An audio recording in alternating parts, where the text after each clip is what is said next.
You know, honestly, you can't worry about the naysayers. You just gotta walk your trod. There are things that you're gonna do that people are not gonna agree with, but it's something that you feel so intensely about, something that you need to experience. Just make sure it's wholesome, whatever that is. Don't let nobody tell you you shouldn't go down that road if you feel so strongly about it. It's something that you have to do. Something that you have to do. I have done everything pretty much that I've wanted to do. Even when my mother was afraid, I did it anyway. I'm like, I'm sorry, Mommy, I gotta go.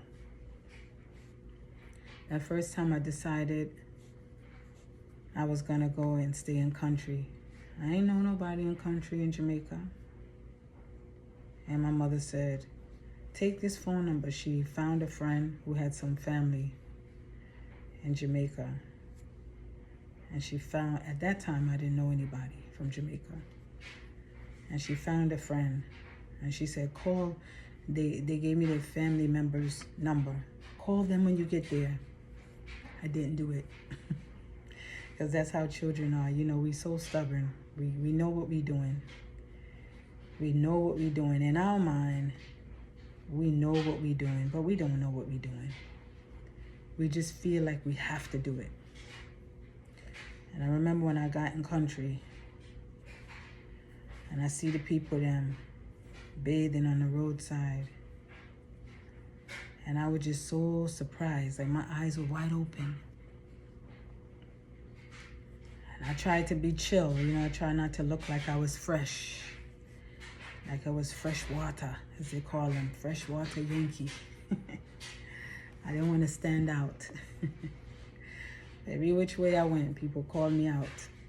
If I had a pineapple soda in my hand, they said, pineapple soda. If I had my yellow pants on, they said, yellow pants. It didn't matter. But one thing that stayed with me during that time in country was the look in the eyes of the elders.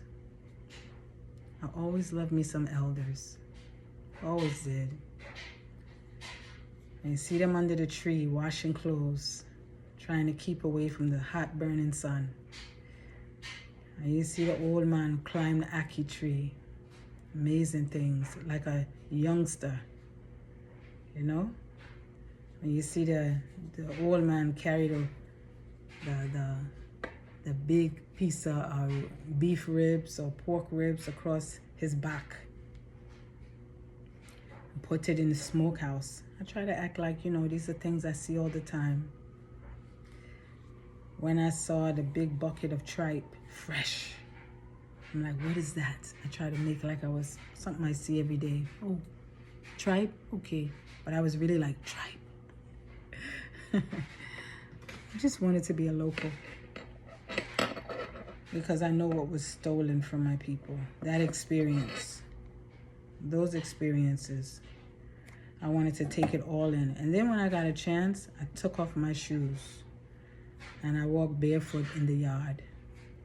You know, because to me, Jamaica was Africa. It was the closest I could get to the motherland. Motherland is where I wanted to go, but it was so expensive. Especially as a young woman, you know, in my 20s. It was so expensive. Sometimes you meet the wrong people. Sometimes you're on these trods, you know. But while I was up and down, I was meeting brethren, you know, because I had my hair and these natties in my hair. And they were so impressed. They saw my Afrocentricity.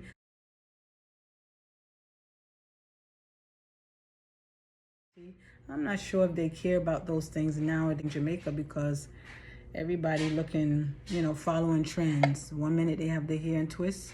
The next minute they have their hair in a weave. Next minute they have their hair in locks. Then they have braids. So back then, if you wore locks, you were serious because it wasn't a style. It was like a choice, a consciousness, a rise up. And that was over 30 years ago. But years later, I put them back in my hair, and that's when I decided to walk the trod. Now,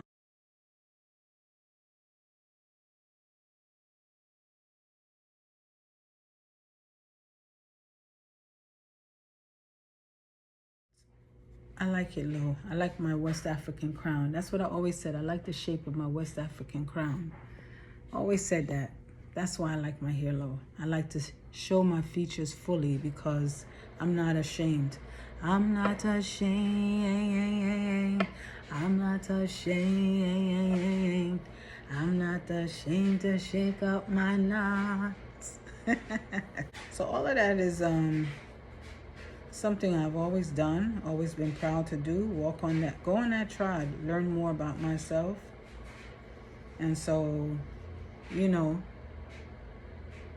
you have to hold on to that in the West. Whatever you have left, you have to hold on to that. That's the heater. It came on. That's a dryer making noise downstairs. But, you know, you have to hold on to who you are and get to know yourself more.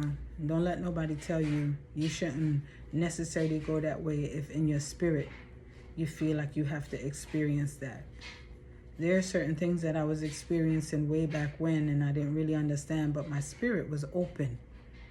Like when I was sleeping in the night in the country and I would hear the drums, boom, boom, boom, boom, boom, boom, boom, boom, whatever they were doing in the night. And I asked my ex, I said, what's that? And he said, Poco. And that was in country in Jamaica. Poco is Pocomania. It's an African Jamaican religion. And my spirit was like curious, but my mouth wouldn't speak. Because when you're around people who are afraid of that, or taught to be afraid of that, you tend to die down, you know? You buckle down. And so even years later when I moved to Tobago, and I was actually, at one point I was in Trinidad. I was in the upper northeast part of Trinidad, in Toco. Look it up. So when you look at the flag and you see that tip, that's where I was at.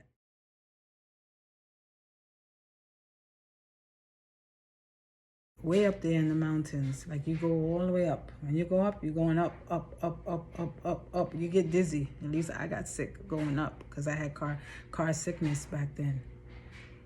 And I remember I wanted to know more about the culture. You know, I wanted to know, but I was with someone who was afraid. Who was in their even though they were Rasta, they were like they felt like the people that held to the culture of Trinidad, that those remnants, which is African, they felt they were lost. Like, why do you want to know about those things? Why do you want to know about Pan and Parang?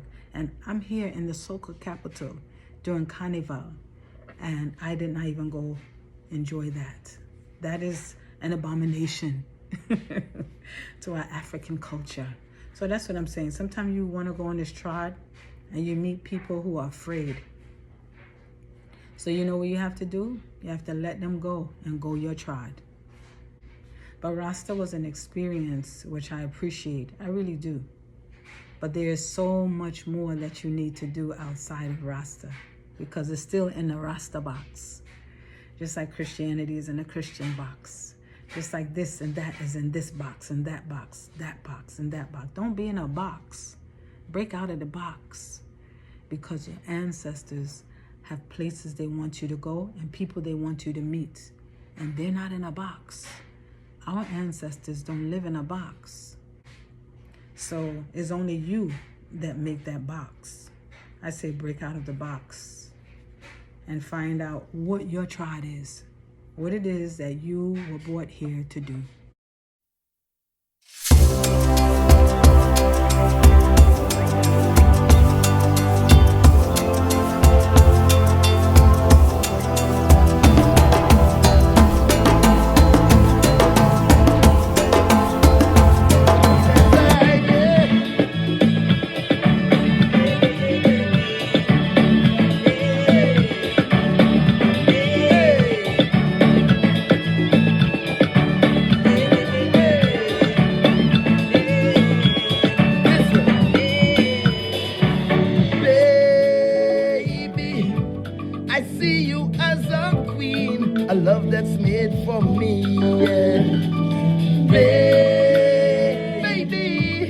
When you put on your crown, I kneel down to the